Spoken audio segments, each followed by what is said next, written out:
ನೋಡಿ, ಮೈಸೂರಿನಲ್ಲಿ ಒಂದೇ ಕುಟುಂಬದ 4 ಆತ್ಮಹತ್ಯೆಯನ್ನ ಮಾಡಿಕೊಂಡಿದ್ದಾರೆ. ಅಪಾರ್ಟ್ಮೆಂಟ್ನಲ್ಲಿ 4 ಮೃತದೇಹಗಳು ಕೂಡ ಪತ್ತೆಯಾಗಿದ್ದಾವೆ. ಕಾರಣ ಏನು ಅನ್ನೋದು ಮಾತ್ರ ಇನ್ನೂ ನಿಗೂಢ. ಎಕ್ಸಾಕ್ಟ್ ಆಗಿ ಈ ಘಟನೆ ನಡೆದಿರೋದು ವಿಶ್ವೇಶ್ವರಯ್ಯ ನಗರದ ಅಪಾರ್ಟ್ಮೆಂಟ್ನಲ್ಲಿ. ಮೈಸೂರಿನ ವಿಶ್ವೇಶ್ವರಯ್ಯ ನಗರದ ಅಪಾರ್ಟ್ಮೆಂಟ್ ಒಂದರಲ್ಲಾಗಿರೋ ಘಟನೆ. ನೇಣು ಬಿಗಿದ ಸ್ಥಿತಿಯಲ್ಲಿ ಶವ ಪತ್ತೆಯಾಗಿದೆ. 45 ವರ್ಷದ ಚೇತನ್, 43 ವರ್ಷದ ರೂಪಾಲಿ, 62 ವರ್ಷದ ಪ್ರಿಯವಂತ, ಕೇವಲ 15 ವರ್ಷದ ಕುಶಾಲ್ ಮೃತರು ಅನ್ನೋದು ಗೊತ್ತಾಗ್ತಾ ಇದೆ. ಮೊದಲಿಗೆ ಕುಟುಂಬದವರಿಗೆ ವಿಷ ಕೊಟ್ಟು ತಾನೂ ಆತ್ಮಹತ್ಯೆ ಮಾಡಿಕೊಂಡಿರುವಂಥ ಶಂಕೆ. ಅಂದರೆ ಚೇತನ್ ಕುಟುಂಬದವರಿಗೆ ವಿಷವನ್ನು ಕೊಟ್ಟು ತದನಂತರ ಕಡೆಗೆ ಚೇತನ್ ನೇಣು ಬಿಗಿದ ಸ್ಥಿತಿಯಲ್ಲಿ ಪತ್ತೆಯಾಗಿದ್ದಾರೆ.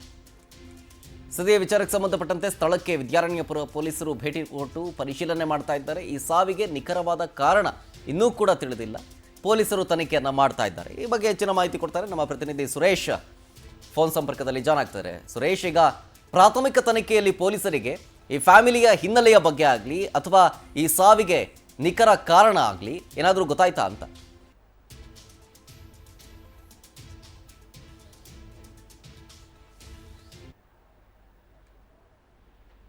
ತನಿಖೆಯನ್ನ ಮಾಡ್ತಿದ್ದಾರೆ. ಯಾವ ಕಾರಣಕ್ಕಾಗಿ 4 ಆತ್ಮಹತ್ಯೆಯನ್ನ ಮಾಡ್ಕೊಂಡಿದ್ದಾರೆ, ಸಾಲಬಾಧೆಯ ಅಥವಾ ಕೌಟುಂಬಿಕ ಏನು ಕೂಡ ಮಾಹಿತಿ ಹೊರ ಬೀಳಬೇಕು.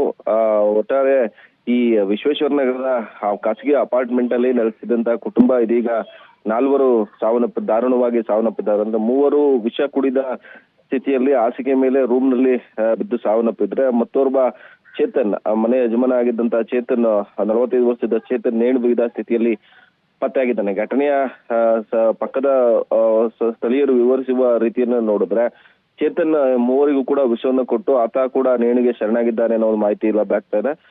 15 ವರ್ಷದ ಕುಶಾಲ್ ಏನಿದ್ದಾನೆ, ಚೇತನ್ನ ಪುತ್ರ, ಆತನು ಕೂಡ ಸಾವನ್ನಪ್ಪಿದ್ದಾನೆ ಅನ್ನೋ ಒಂದು ಮಾಹಿತಿ ಲಭ್ಯ ಆಗಿರ್ತಕ್ಕಂಥದ್ದು. ಸ್ಥಳಕ್ಕೆ ಸ್ಥಳೀಯ ಮೈಸೂರು ನಗರದ ಪೊಲೀಸ್ ಕಮಿಷನರ್ ಆದಂತ ಸೀಮಾ ಲಾಟ್ಕರ್ ಮತ್ತೆ ಡಿಸಿಪಿ ಜಾನ್ವಿ, ಇನ್ಸ್ಪೆಕ್ಟರ್ ಮೋಹಿತ್ ಸಹದೇವ್ ಕೂಡ ಭೇಟಿಯನ್ನು ನೀಡಿದ್ದಾರೆ.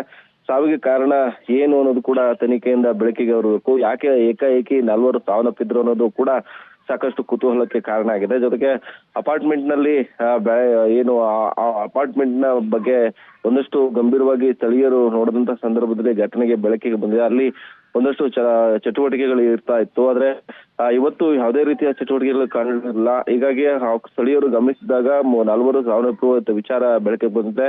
ಕೂಡಲೇ ಸ್ಥಳೀಯ ಪೊಲೀಸ್ ಠಾಣೆಗೆ ಮಾಹಿತಿಯನ್ನ ತಿಳಿಸಿ ಪೊಲೀಸರು ಸ್ಥಳಕ್ಕೆ ಬಂದು ನೋಡುವಂತ ಸಂದರ್ಭದಲ್ಲಿ 4 ಸಾವನ್ನಪ್ಪಿರುವುದು ಬೆಳಕಿಗೆ ಬಂದಿದೆ.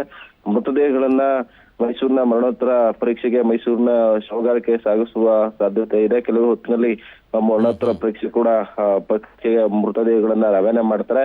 ಯಾವ ಕಾರಣಕ್ಕಾಗಿ, ಯಾವ ರಾಜ್ಯದವರು ಅನ್ನೋದು ಕೂಡ ಈಗಷ್ಟೇ ತನಿಖೆಯಿಂದ ಬೆಳಕಿಗೆ ಬರಬೇಕು. Okay, thank you Suresh ಡೀಟೇಲ್ಸ್ಗಾಗಿ.